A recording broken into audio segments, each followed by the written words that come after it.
নামাজ পড়বেন এখন, আল্লাহর দিদার লাভ হবে মরণের পরে। রোজা করবেন এখন, আল্লাহর দিদার লাভ হবে মরণের পরে। যাকাত দিবেন এখন, সাংঘর্ষিক হয়, সেটাই মিথ্যা হাদিস। কোরআনের আয়াতের বিরুদ্ধে যে হাদিস যায় সেটাই মিথ্যা।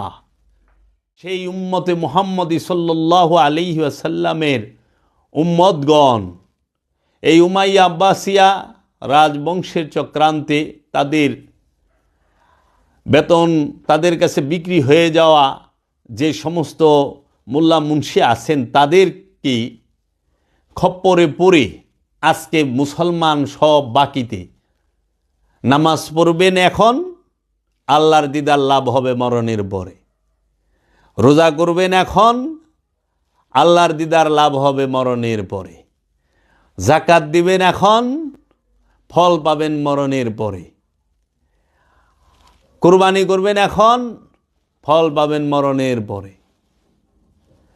কিন্তু মুহাম্মদী দর্শনে বাকির কোনো স্থান নাই, সব নগদ।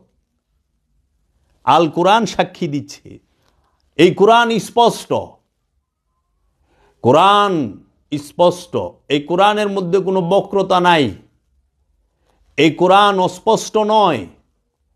তাহলে দ্বীনে মুহাম্মদীকে, এই বাকির শিক্ষা উম্মতে মুহাম্মদীকে যারা দিচ্ছে তারা কি কোরআনকে ঢাকিয়া রাখতেছে না? রাখছে।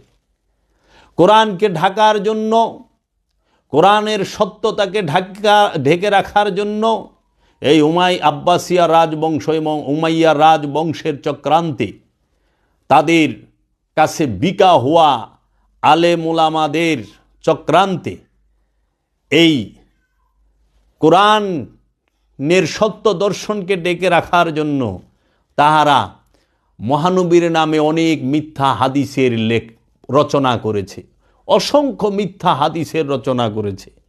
হাদিস সব মিথ্যা না, কিন্তু যাহারা মহানবীর ওফাতের পরে মহানবীর নামে মিথ্যা চালিয়ে দিয়েছে সেই হাদিসগুলো মিথ্যা। হাদিসের সত্যতা আছে, যেইগুলো আল্লাহর হাবিব জাহিরিভাবে থাকা অবস্থায়, সাহাবায়ে আজমাইনগণ জাহিরিভাবে থাকা অবস্থায় সমস্ত সাহাবায়ে কেরামদের মুখে মুখের অর্থ, সেই হাদিসে কুদসিগুলো সত্য, যাহার সাথে কোরআনের সত্যতা আমরা পাই, মিল পাই। কোরআনের আয়াতের সাথে যেই হাদিস মিলে না, সাংঘর্ষিক হয়, সেটাই মিথ্যা হাদিস। কোরআনের আয়াতের বিরুদ্ধে যে হাদিস যায় সেটাই মিথ্যা, সাংঘর্ষিক হয়। যেই রকম আমরা হাদিসে কুদসিতে শুনতে পাই, কুলুবুল মুমিনিন আরশে আল্লাহ, মুমিনের কলব হচ্ছে আল্লাহর আরশ, মুমিনের অন্তর হৃদয় আল্লাহর আরশ। এর সাথে আমরা মিল পাই কোরআনের আয়াতে আল্লাহ মুমিনদের সাথে থাকে, ইন্নাল্লাহা মাআল মুমিনিন, নিশ্চয়ই আল্লাহ মুমিনগণের সাথে থাকে। তাহলে এই হাদিসের সাথেই এই কোরআনের আয়াতের মিল পাই। আল্লাহ রব্বুল আলামিন আল্লাহর হাবিবে বললেন যে মান আরাফা নাফসাহু ফাকাদ আরাফা রাব্বাহু, যে তার নফসকে চিনতে পেরেছে কোনো সন্দেহ নাই সে তার রবকে চিনে ফেলেছে। এর সাথে আমরা কোরআনের অসংখ্য আয়াতের বর্ণনা মিল পাই। যেরকম আল্লাহ বলতেছেন নাহনু আকরাবু ইলাইহি মিন হাবলিল ওয়ারিদ আইনামা তুওয়াল্লু ফাসাম্মা ওয়াজহুল্লাহ ওয়া হুয়া মাকুম আইনা মা কুমতুম, যে বান্দা তুমি যেখানে আমিও সেখানে, বান্দা তুমি যেদিকেই তাকাও আমার চেহারা ছাড়া কিছুই দেখবা না। এবং আল্লাহ বলতেছে নাহনু আমরা আকরাবু ইলাইহি মিন হাবলিল ওয়ারিদ, আমরা তোমার জীবন রোগের নিকটেই অবস্থান করি।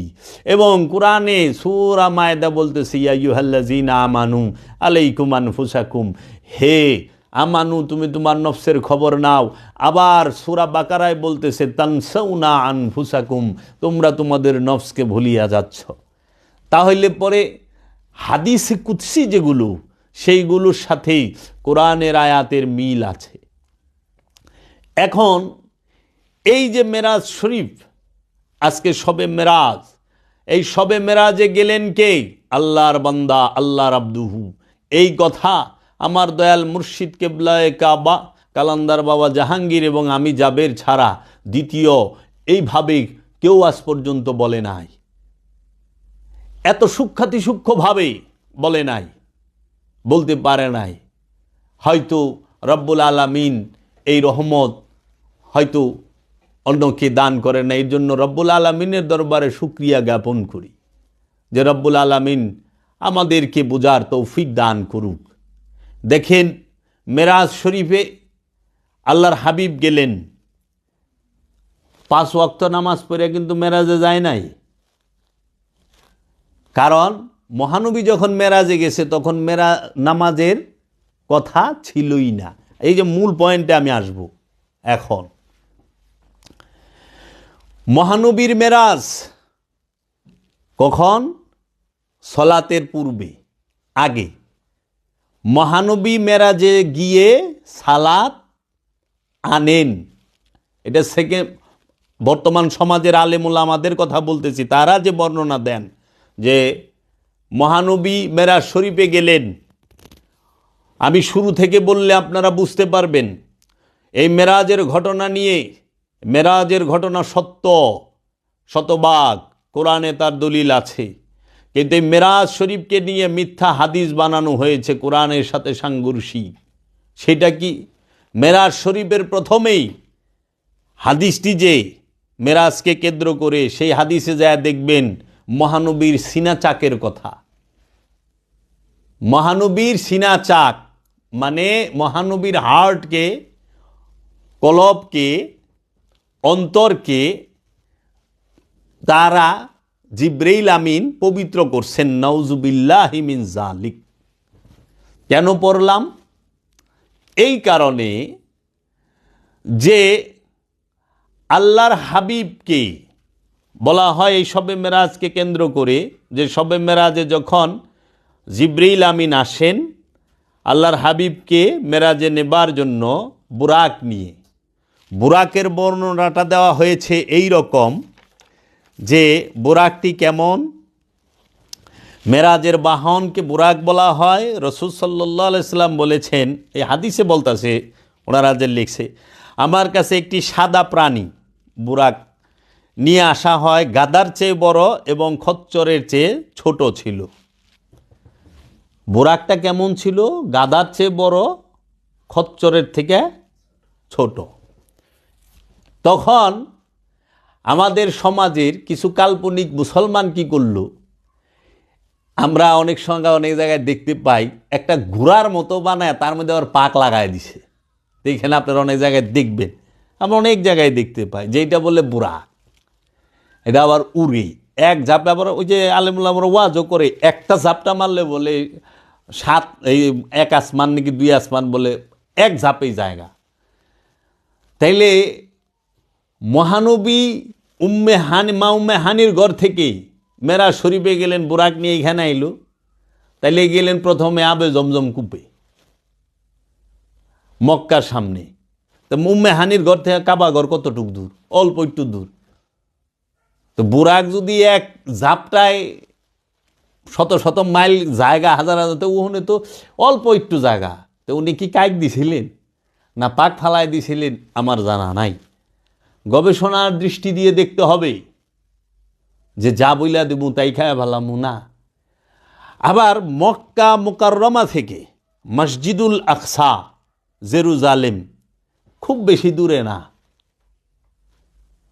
খুব বেশি দূরে না।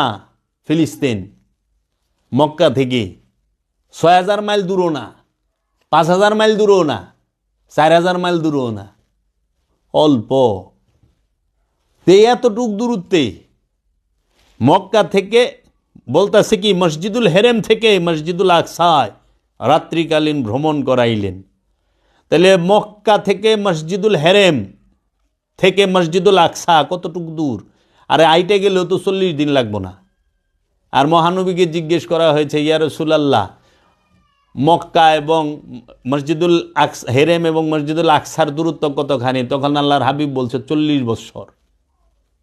40 বৎসর যদি আইটা যান, 40 দিন থেকে মানে 90 দিন সর্বোচ্চ লাগলে আপনি 90 দিনের ভিতরে যাই পারবেন, 40 বছর লাগবে না। তাহলে এটা আল্লাহর হাবিব কি ইঙ্গিত করেছেন? এই মসজিদুল আকসাটাই কি আর মসজিদুল হেরেমটাই কি?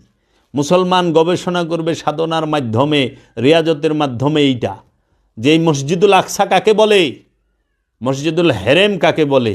কারণ প্রত্যেকটা জিনিসের দুইটা দিক আছে, জাহের এবং বাতেন।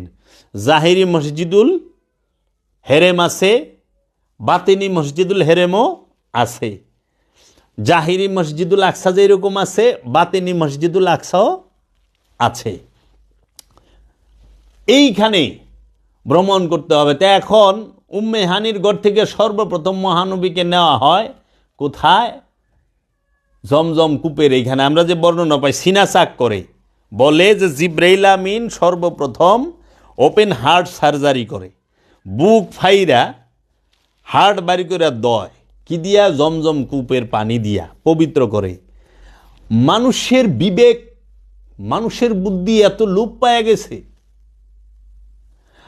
আরে যে হাড় দয়, হাড় পানি দিয়ে ধুইলে সেটা কি পবিত্র হয়ে গেল?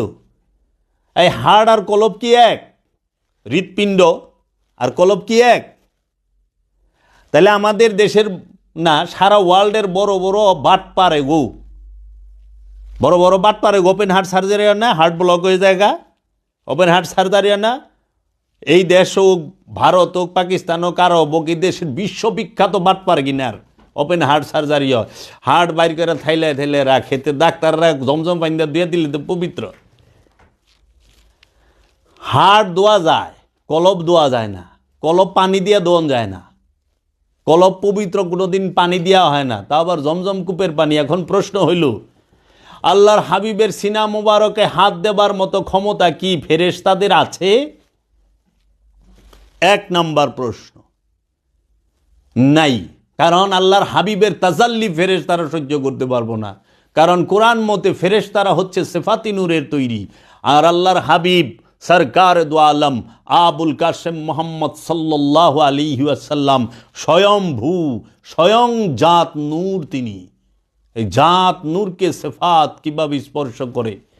দ্বিতীয় প্রশ্ন, ফেরেশতাদের কি হাত পা মাথা মুন্ডু আছে? ফেরেশতাদেরকে কি নফস দেওয়া হয়েছে? না। ফেরেশতাদের কি নফস আছে? না। ফেরেশতাদেরকে কি আল্লাহ রু দান করেছে? না। কোরআনে কোথাও বলা হয় নাই ফেরেশতাদের নফস আছে, ফেরেশতাদের রু দান করা হয়েছে, নাই। এমনকি ফেরেশতাদের সাথে নফসই নাই, খান্নাস করতে থাকবো, খান্নাসও নাই, নফসও নাই, রুও নাই। তাহলে ফেরেশতা কি? আল্লাহর সিফাতি নূরের তৈরি রোবট। বাবা জাহাঙ্গীর বইলা দিছে বুঝার লিগা, যদি বুঝতে চাও খাও খাইলা আজ্ঞাবহ। তার ব্যক্তি স্বাধীনতা নাই, ফেরেশতাদেরকে ব্যক্তি স্বাধীনতা দেওয়া হয় নাই। যদি ব্যক্তি স্বাধীনতা দেওয়া হয় তাহলে আর তার ফেরেশতা মাসুম থাকে না, গুনাহগার হয়ে যায়। কারণ ব্যক্তি স্বাধীনতা দিলে গুনাহও করব, ভালোও করব, দুইটাই করব। তো যার নফস নাই, যার রু নাই, তার দেহ নাই। কারণ নফসকে দাঁড় করাইতে গেলে দেহ লাগবো, দেহ ছাড়া নফস দাঁড় করান যায় না। তাহলে বুকটা ফারবো কি দিয়া? আতি যদি না থাকে, হাত নাই, ডাল নাই, তলোয়ার নাই, তে ওপেন হার্ট সার্জারি, হার্টটা বাইর করলো, আবার জমজম কূপের পানি উঠায় হেঁটে ধুইলো। এই যে ছোট মহানবীকে সূক্ষ্মভাবে এই ওহাবি উমাইয়া আব্বাসিয়া রাজবংশের এই বেতনখোর মৌলবীরা এই তাদের টেকা খায়া এই মিথ্যা হাদিস মহানবীর নামে লিখে দিছে, মহানবীকে সূক্ষ্মভাবে ছোট করেছে। জিব্রাইলের ক্ষমতা আছে আল্লাহর হাবিবকে প্রশ্ন করার, আল্লাহর হাবিবকে স্পর্শ করার, তাজাল্লিশ হয়ে পারবো? তা আবার আল্লাহর হাবিবের কলব পরিষ্কার করে বলে জিব্রাইল ফেরেশতায়, ফেরেশতার কি ক্ষমতা আছে কলব পবিত্র? আল্লাহর হাবিবের কলবকে অপবিত্র? নাউজুবিল্লাহি মিন যালিক। কোরআন বলছে প্রত্যেকটা নবী মাসুম, তাহারা নবী হইয়া আগমন করে, কেহ নবী আয়া হয় না। নবী হইয়া সমস্ত নবীগণ আগমন করছেন, নবীদেরকে পাঠানো হয়েছে। আমরা নবী পাঠিয়েছি, নবীদেরকে পাঠানো হয়, নির্বাচিত করা হয়। নবী সৃষ্টি হয় না, নবীকে সৃষ্টি করা হয় না, নব সৃষ্টি হয়, নবী সৃষ্টি হয় না, নবীকে পাঠানো হয়। কাজ্জাকুম মিনাল্লাহ নূর ওয়া কিতাবুম মুবিন, তোমাদের কাছে স্পষ্ট নূর এসেছে আমার তরফ হইতে এবং স্পষ্ট কিতাব এসেছে। আল্লাহর তরফ থেকে নূর আসছে। নবী কি নূর, নবী কি কিতাব, স্পষ্ট কিতাব। তাহলে সেই নবীকে জিবরিল নামক ফেরেশতা এই কথাটা কোরআনে কই পাইল? জমজম কূপে মধ্যে সিনা চাক করলো, হাড় দুইলে যদি হয় তাহলে তো ওখানে সব মুসলমান যা অপারেশন করে জমজমের পানি দিয়ে হাড় দিব, পুরা পবিত্র। বাংলাদেশে জমজমের পানি পাওয়া যায়, ওখানে কিনতে পাওয়া যায় না। এক কাম করবি, কিনে যাইয়া সরোয়ার দিতে কাটাইয়া, হনু তো জিব্রাইল আছে, জিব্রাইল গোদে কাটাইয়া কি কয় না কয়, পাগল। কলব কারে কইটি তো জানে না। হাড় আর কলব কি এক? হৃৎপিণ্ড আর কলব কি এক? বুঝতে পারে নাই যে ভবিষ্যৎ প্রজন্ম তাহারা আমাদের এই ছলচাতুরি ধরে ফেলবে। ওপেন হার্ট সার্জারি করলো, সিলি করলো, কিন্তু কোনো দাগ নাই। আল্লাহর হাবিবরে কোনো রেস্টও লাগলো না, কিচ্ছু লাগলো না। রবে বসাইয়া গেলেন কোথায়? মসজিদুল আকসা, বাইতুল মুকাদ্দাসে। বাইতুল মুকাদ্দাসে গিয়ে সমস্ত নবীর ওইখানে আসলেন। খুব খেয়াল করবা আমার কথা, কারণ আজকে সবে মেরাজ নিয়ে আলোচনা হবে। বাইতুল মুকাদ্দাসে যখন আসলেন, সব নবীরা আইসা ওইখানে উপস্থিত হইলেন। সব নবীদের সাথে আল্লাহর হাবিব 2 রাকাত নফল নামাজ, যেটাই হোক, 2 রাকাত নামাজ পড়লেন, ইমামতি করলেন, নবীদের ইমাম। এখন পৃথিবীতে আমরা জানি কোরআন থেকে 25 জন নবীর আগমন হয়েছে। পৃথিবীর এক এক ভৌগোলিক সীমানা, এক এক দেশে এক এক নবীর রওজা, এক এক নবীর জন্ম। তো সব নবী বিভিন্ন দেশ থেকে, কোনো বিমান লাগে নাই, কোনো বাস লাগে নাই, কিচ্ছু লাগে নাই, আইসা হাজির বাইতুল মুকাদ্দাসে। খেয়াল করু, আবার নামাজও পড়ল। কিন্তু এই সমস্ত নবীরা কিন্তু সবাই পর্দা গ্রহণ করছে, শুধু মহানবী বাদে।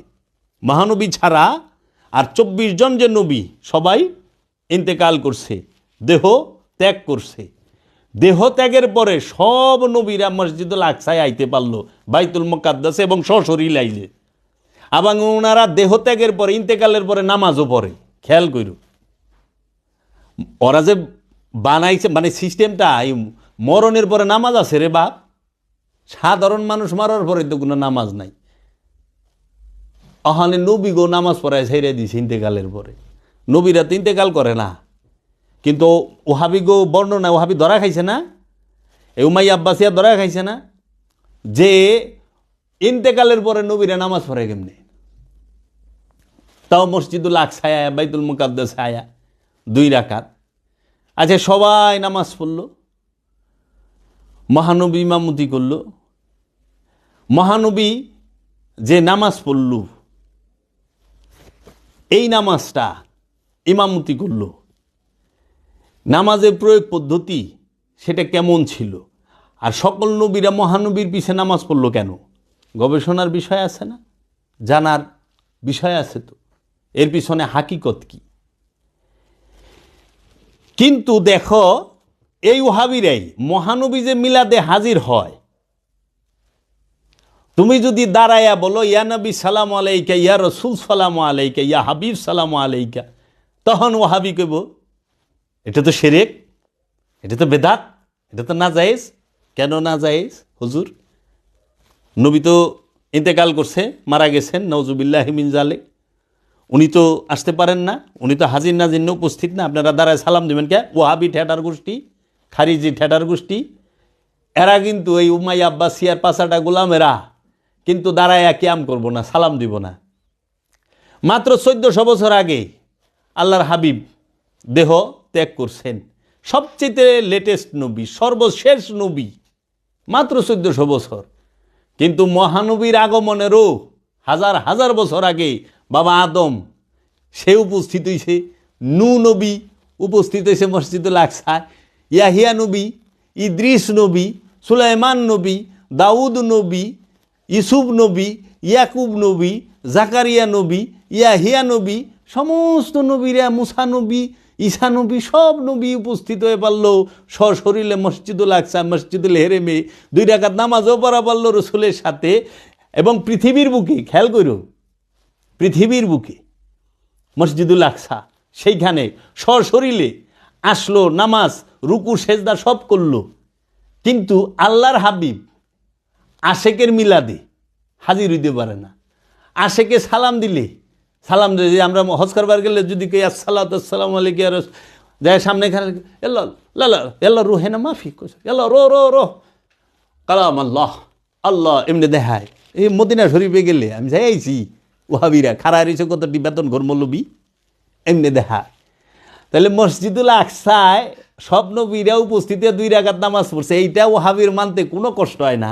কিন্তু আল্লাহর হাবিব যদি আমরা মিলাদ পড়ি, কিয়াম করি, আমরা যদি বলি আল্লাহর হাবিব উপস্থিত হয়, আল্লাহর হাবিব উপস্থিত হইতে পারে, তাইলে অগো জ্বালা ছিটা যায়।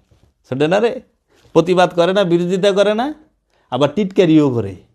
তাহলে ওইটা মানুষ কেমনে সশরীরে নবীরে নামাজ পড়ায় ছেড়ে দিছে? নবীর লেগে নামাজ আছে রে, আয় নবীর লেগে নামাজ আছে। নবী এলো গুরু, নবীকে পাঠানো হয়েছে মানবকে হেদায়েত করার জন্য। নবী হচ্ছে শিক্ষক, নবী সে মুআল্লিম, নবী ছাত্র না, শিক্ষক। নবী আসছে মুমিন পয়দা করণের লেগে, মুমিন বানানোর জন্য। নবী মানুষকে আমানু বানাইব, আমানুকে মুসল্লি বানাইব, মুসল্লিকে মুমিন বানাইব, এটা মুমিনের নবীর কর্তব্য।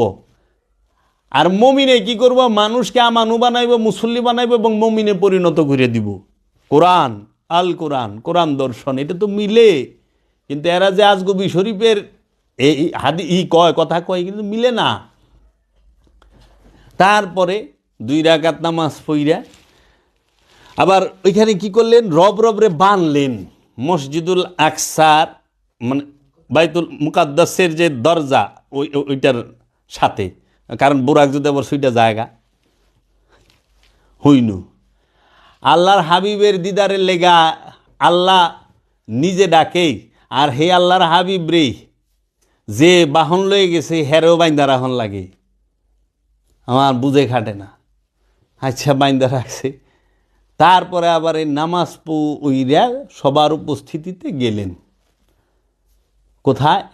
প্রথম আসমানে যায় দেখে যে দেখা তো হয়ে গেছে। প্রথম আসমানে যখন গেলেন আল্লাহর হাবিব উঠলেন, এমন সময় দেখলেন যে হযরত আদম আলাইহিস সালামের সঙ্গে দেখা। তাও প্রথম আসমান খুলবার চায় নাই, দরজা, প্রথম আসমানের দরজা আছে কইলে। হযরত জিবরাইল আলাইহিস সালাম যায় কইলেন, হে আসমানের দরজা তুমি খুলো। এর আগে আবার আরেকটা ঘটনা আছে, ওই হাদিসে পাইলাম আর কি, মেরাজের হাদিসে। সেটা কি? সেটা হইল যে নামাজ শেষ করে যখন আল্লাহর হাবিব বাইরে এলেন, তখন জিবরাইল আমিন 2টা পেয়ালা লই আইল, 2টা বাটি। এক বাটিতে মদ, আরেক বাটিতে দুধ। আবার কেউ কইছে যে 3টা বাটি আনছে, একটা বাটিতে মদ, একটা বাটিতে দুধ, একটা বাটিতে মধু। তখন আল্লাহর হাবিবের সামনে যখন দিছে, আল্লাহর হাবিব দুধটা ধরছেন, মদ ধরেন নাই।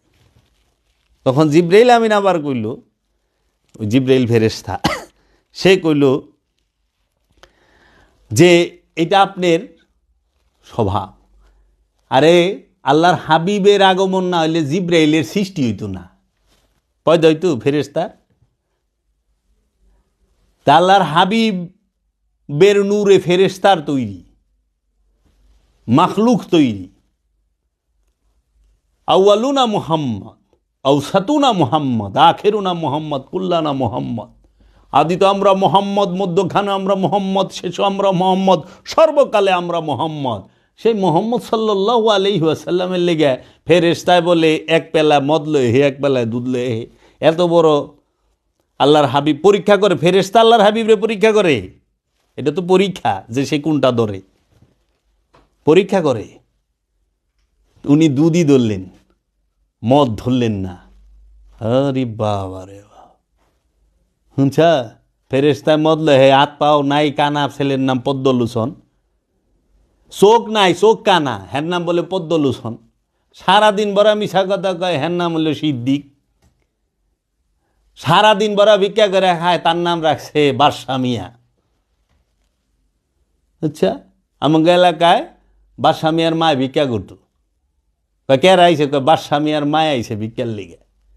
এরকম হয়েছে হাল। আল্লাহর হাবিবরে বলে পরীক্ষা করে কে? ফেরেশতায়। গেল ওইখান থেকে প্রথম গেলেন আসমানের দরজা, বলল জিবরাইল আমিন যে কে আপনি? আমি জিবরাইল। আপনার সাথে কে? এখন বললেন ইনি মুহাম্মদ সাল্লাল্লাহু আলাইহি সাল্লাম। তুই যা, খালি মেরাজের হাদিস লেখা গুগলে সারতে দেখ বাইরে কেমনে, খালি পড়বি। এই কিতাবগুলা পইরা দেখিস তাদের যে কতটুকু সূক্ষ্ম ভাবে আল্লাহর হাবিবকে তারা ছোট করার চেষ্টা করছে। এইটাই উমাইয়া আব্বাসিয়া এবং এই ইহুদি নাসারাদের অপচেষ্টা আল্লাহর হাবিবকে ছোট করার জন্য, আল্লাহর হাবিবের শান মান মর্যাদাকে ছোট করার জন্য। কারণ আল্লাহর হাবিবের শান মান আল্লাহ দিলে কি মোল্লা ওই উমাইয়া আব্বাসিয়া সহ্য হয় না, ওয়াহাবি সহ্য হয় না। ওরা অগদিয়া নবীরে মাপে, মোল্লা দিয়া মোহাম্মদ মাপবার আইস। তখন বলল হ্যাঁ খুলছে। খোলার সাথে সাথে দেখে যে হযরত আদম আলাইহিস সালাম প্রথম আসমানে।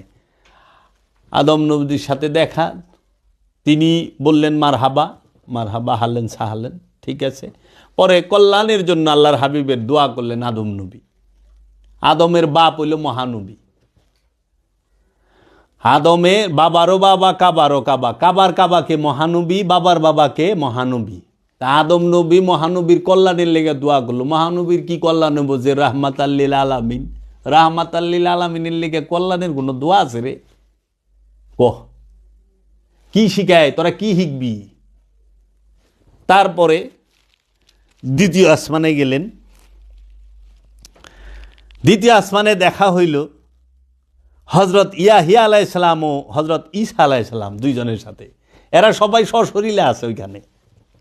দেখাটা কিন্তু সশরীরেইছে, এই বডি লইয়া, রুহানি ভাবে না, সশরীরে দেখা সাক্ষাৎ হইল। ওই যে কথা বিনিময়, মারহাবা, হ্যাঁ আহলেন সাহলেন। তারপরে এই ইয়াহিয়া নবী এবং ঈসা নবী এরা দুইজনও কল্যাণের জন্য দোয়া করছে। আচ্ছা, আল্লাহর হাবিব তিন নবীর লোকে দেখা হয়ে গেল অলরেডি দুই আসমানে, প্রথম দ্বিতীয়। তৃতীয় আসমানে আল্লাহর হাবিব যখন বুরাক নিয়ে যাইতেছেন, তখন তৃতীয় আসমানে যায় দেখা হইল হজরত ইউসুফ আলাইহিস সালামের সাথে। তিনিও